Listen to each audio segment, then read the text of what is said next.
One day, my neighbor caught me by surprise and asked me to tell him a story that he said would illustrate the ethics of your religion. A story that he said would persuade me and help me appreciate Islam.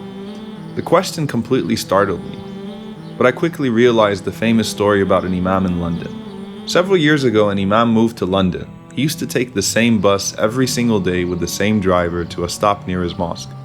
One day as he was riding, he paid the bus fare and sat down, realizing that the driver had mistakenly given him an additional 40 pence.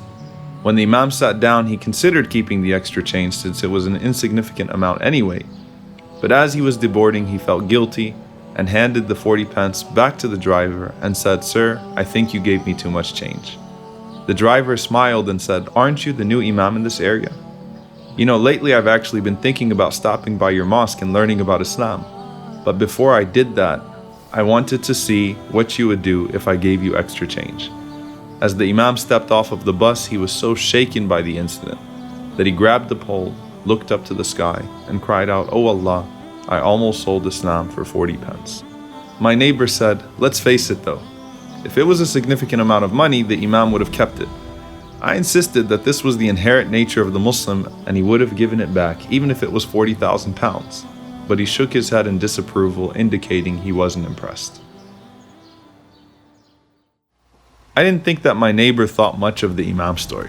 I thought he'd probably forgotten about it by the next day. Little did I know that just as the bus driver tested the imam, my neighbor wanted to test me by leaving a bag of a ton of money in the parking garage. I had no clue he was watching. I must admit, it was a whole lot of money, but I really didn't think twice about it. I acted in accordance with what my conscience and religion commanded me to do, knowing that if the Prophet Muhammad, peace be upon him, was in my shoes, he would have done the same.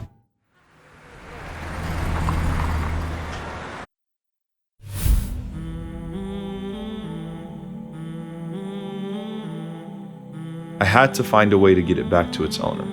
I posted signs, I made calls, but got absolutely no response. People must have thought it was some kind of scam.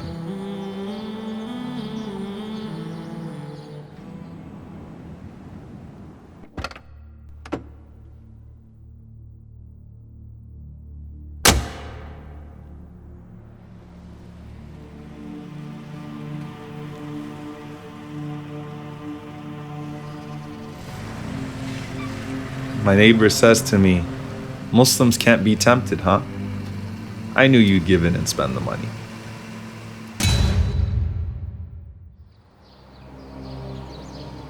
So I told him what happened.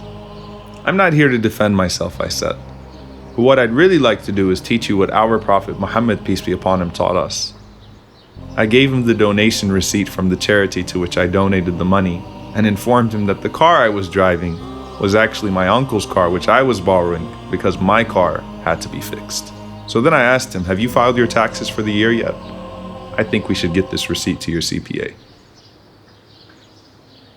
Imagine having a nasty neighbor that verbally abuses you in every conceivable way. But despite all of that abuse, when he travels or has to find someone to watch his precious valuables, he trusts no one more than you because he knows your integrity. That was our Prophet Muhammad, peace be upon him.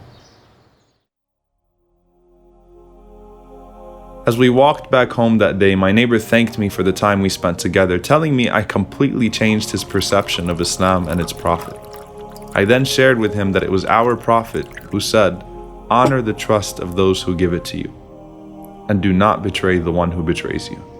What caught my attention is that my neighbor was willing to test me with such a huge amount of money, just to test my decency as a Muslim. إِنَّا عَرَضْنَا الْأَمَانَةَ عَلَى السَّمَاوَاتِ وَالْأَرْضِ وَالْجِبَالِ فأبين أن يحملنها وأشفقن منها وحملها الإنسان إنه كان ظلوما جهولا. I hope that the Prophet Muhammad, peace be upon him, would have been proud of how I responded. Rasulullah, we testify that you have fulfilled your trust and conveyed to us the message. We only pray that we can continue to convey on your behalf without betraying your trust.